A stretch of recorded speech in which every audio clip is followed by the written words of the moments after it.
हम लोग 25-30 हैं, लेकिन हम लोग सब के सब 100 के बराबर हैं। साल में एक बार नोटिफिकेशन आता है, 200 पद निकलते हैं। तो 200 पद के लिए सर यहाँ पे 5 लाख 6 लाख बेरोजगार हैं। लेकिन सर यहाँ पे मेजर मुद्दा ये है कि ये भी एक ऐसा वैकेंसी है सीजीपीएससी राज्य सेवा परीक्षा का, तो उसके पश्चात जो वैकेंसीज जारी हो सकती है, जैसे कि एडीओ हो गया, हॉस्टल वार्डन, आरआई, पटवारी और अमीन। इस प्रकार के वीडियोस को अधिक से अधिक लोगों के बीच शेयर करिए।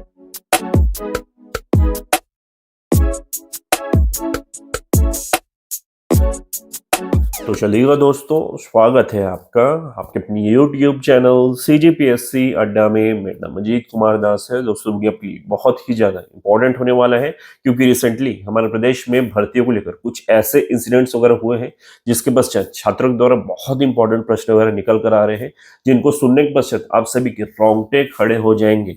सबसे पहले देखिएगा, छात्र ये पूछने लगे हैं कि सर यहाँ पे जो हॉस्टल वार्डन भर्ती जारी हुई है, या फिर प्रयोगशाला परिचारक भर्ती जारी हुई है, या फिर आरक्षक भर्ती एवं अन्य समस्त मोस्ट इंपोर्टेंट भर्ती जो जारी हुई या फिर जिनके अधिसूचना वगैरह जारी हुए हैं, क्या ये मात्र एक लॉलीपॉप वगैरह है? जो कि बहुत इंपॉर्टेंट प्रश्न है, इस पर हम चर्चा को आगे बढ़ाएंगे।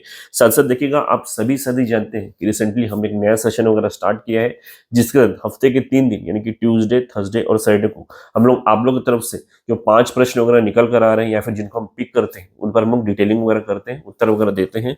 तो उसी तरह देखिएगा, इस बार एडीओ भर्ती हो या फिर आरआई भर्ती हो या फिर सहायक ग्रेड 3 डाटा एंट्री ऑपरेटर, अन्य भर्ती को लेकर बहुत इंपॉर्टेंट प्रश्न वगैरह निकल कर आ रहे हैं, उसमें चर्चाएं करेंगे। प्लस इसके बीच देखिएगा, एक अद्भुत प्रश्न निकल कर आया है कि सर बाई चांस इस बार न्यू गवर्नमेंट वगैरह आती है, तो वर्तमान डेट में जितनी भर्ती वगैरह जारी हुई है उनका भविष्य वगैरह क्या होगा? एक बहुत इंपॉर्टेंट प्रश्न है, इस पर भी हम लोग बात करने वाले हैं। तो आप इस वीडियो पर लास्ट तक जरूर बने रहिएगा, तभी आप चीजों को समझ पाएंगे। तो चलिए दोस्तों, समस्त बहुत इंपॉर्टेंट मुद्दों पर डिस्कशन वगैरह स्टार्ट करते हैं।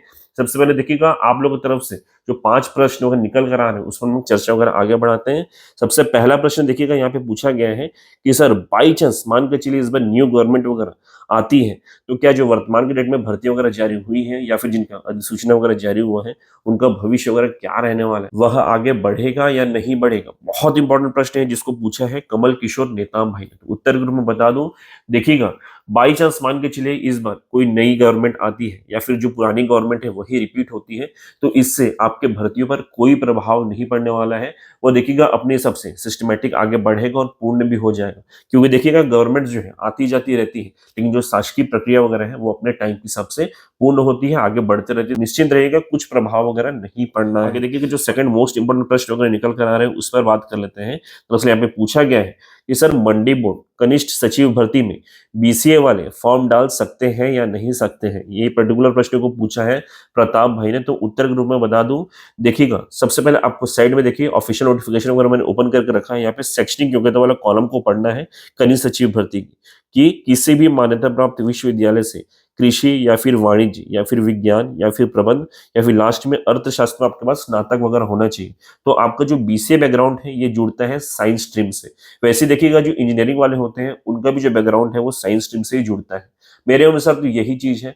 बाकी देखिएगा, यदि आप लोग एकदम कंफर्म रहना चाहते हैं तो विभाग से पूछ सकते हैं, लेकिन मेरी बात माने तो आप लोग जो है साइंस स्ट्रीम के अंतर्गत आते हैं, तो आप लोग इजीली फॉर्म फिल कर सकते हैं। तो इसके अनुसार देखिएगा, आपको जो सही लगे आप लोग प्रक्रिया पे आगे पार्ट ले सकते हैं, बाकी आपकी इच्छा है। अब चलिएगा, जो तीसरा मोस्ट इंपोर्टेंट प्रश्न है इसे देख लेते हैं। दरअसल यहाँ पे पूछा गया है कि सहायक ग्रेड 3 डाटा एंट्री ऑपरेटर एवं अन्य भर्ती हेतु यहाँ पे जो टाइपिंग सर्टिफिकेट का एग्जाम वगैरह होता है, ये कब तक होगा? बहुत इंपॉर्टेंट प्रश्न है, जिसको पूछा है सुनील बंजारे भाई ने।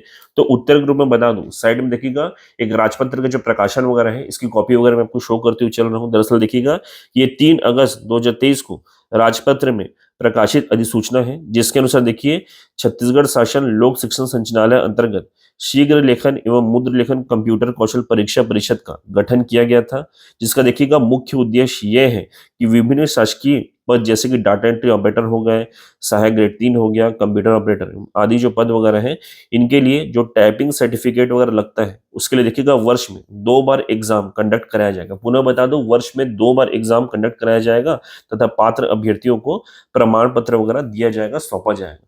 तो देखिएगा, ये पर्टिकुलर जो है अधिसूचना वगैरह अगस्त महीने में जारी हुई, यानी कि देखिएगा वैसे भी साल वगैरह कंप्लीट हो चुका है, तो जो वर्ष में 2 बार एग्जाम लेने का फंडा है वो वैसे भी इस वर्ष में कैंसिल हो जाता है, और वैसे भी अभी आचार संहिता वगैरह लगा हुआ तो हो भी नहीं सकता। इसके लिए मान के चलिए अगले साल से फ्रेश तरीके से ये एग्जाम्स वगैरह लिए जाएंगे और साल में 2 एग्जाम्स वगैरह होंगे। तो आपको देखिएगा अगले साल तक का वेट करना पड़ेगा और तब से ही समस्त प्रक्रिया वगैरह प्रारंभ होगी। उस दौरान देखिएगा एग्जाम वगैरह दीजिएगा और यदि पास होते तो आपको प्रमाण पत्र वगैरह आपका मिल जाएगा। अब चलेगा जो चौथा मोस्ट इंपोर्टेंट प्रश्न वगैरह है, इस पर हम लोग बात कर लेते हैं। दरअसल यहाँ पे पूछा गया है कि सर यहाँ पे जो रेवेन्यू इंस्पेक्टर का एग्जाम होता है, इसकी भर्ती प्रक्रिया में कुछ बदलाव वगैरह हो सकते हैं क्या, यानी कि आगे इसमें इंटरव्यू वगैरह भी ऐड हो सकता है क्या। इस पर्टिकुलर प्रश्न को पूछा है अश्वनी सोनी जी ने। तो उत्तर ग्रुप में बता दूं, देखिएगा साइड में आपको इसका ऑफिशियल नोटिफिकेशन वगैरह ओपन करके शो कर रहा हूँ, जिसके अनुसार देखिएगा इस पूरे भर्ती प्रक्रिया में मात्र एक चरण ही होता है, वो है रिटन एग्जाम का, जिसमें देखिएगा मल्टीपल चॉइस प्रश्न वगैरह होते हैं और इसमें आपको पूरे एग्जाम को टॉप लेवल में पास करना पड़ता है और उसके पश्चात आपकी आगे चलकर ज्वाइनिंग हो जाती है। कहीं भी इंटरव्यू का फंडा नहीं है। क्यों नहीं है वो भी बता देता हूँ। जनरली इंटरव्यू वगैरह उन्हीं पोस्ट के लिए होते हैं जो कि ऑफिसर ग्रेड के होते हैं। उसमें भी देखिएगा जनरली क्लास 2 ऑफिसर ग्रेड के जो पोस्ट होते हैं उन पे आपको इंटरव्यू वगैरह देखने को मिलेगा। इसके अलावा इंटरव्यू किसी भी पद पर भर्ती के लिए नहीं होता है। स्पेशली देखिएगा आरए का जो पोस्ट है ये स्टाफ लेवल का पोस्ट है, तो यहाँ पे इंटरव्यू संभव ही नहीं, तो इसके लिए कोई टेंशन नहीं लेना है। सिंपल एक एग्जाम वगैरह होगा जो कि रिटन एग्जाम होता है मल्टीपल चॉइस का, और उसके आधार पर यदि हम लोग टॉप करते हैं तो आपका चयन वगैरह हो जाए, तो उसके आधार पर प्रिपरेशन वगैरह करते चलिए। चलिएगा जो पांचवा मोस्ट इंपोर्टेंट प्रश्न वगैरह है इस पर भी हम लोग बात कर लेते हैं। दरअसल यहाँ पे पूछा गया है कि सर ये जो एडीओ भर्ती है सच सच बताइएगा इसके होने के चांसेस है या नहीं है। इस पर्टिकुलर प्रश्न को पूछा है राह पी भाई ने। तो उत्तर ग्रुप में बता देता हूं कि देखिएगा किसी भी भर्ती के होने के चांसेस या फिर नहीं होने के चांसेस डिपेंड करते हैं उस पर्टिकुलर पोस्ट पर भर्ती की विभाग को कितनी ज्यादा नीड है। इस बात को मैंने प्रीवियस वीडियो में भी बताया था। तो देखिएगा यदि हम लोग एडीओ भर्ती की बात करें तो देखिए मैं आपको साइड में डॉक्यूमेंट वगैरह शो कर रहा हूं जो कि 1/4/2021 की स्थिति में बताया गया है। दरअसल देखिएगा इस विभाग के अंतर्गत कुल जो एडीओ के पदों का सेटअप कितना है, 790 पदों का सेटअप है। पूरा बता देता हूँ, 790 पदों का सेटअप है एडीओ का, जिसमें देखिएगा उस दौरान कितने कर्मचारी कार्यरत थे, 520 कर्मचारी एज ए एडीओ कार्यरत थे। साइड में देखिएगा बहुत इंपॉर्टेंट नोट दिया गया था कि इनमें भी 202 कर्मचारियों का प्रमोशन वगैरह अलग अलग चरणों में हो रहे हैं। देखिए 2021 की बात थी और आज 2023 की बात है, बहुत से कर्मचारियों का प्रमोशन वगैरह हो भी गया है। वर्तमान डेट में देखिएगा कुल जो रिक्त पद है एडीओ के वो है 472, यानी कि विभाग में 790 पदों का सेटअप है, उसमें भी 472 पोस्ट जो है एडीओ के वो रिक्त पड़े हुए हैं, कि मोर देन 50% पोस्ट जो है रिक्त पड़े हुए हैं और एकदम रूट लेवल का पोस्ट है जिसकी बहुत ज्यादा नीड होती है।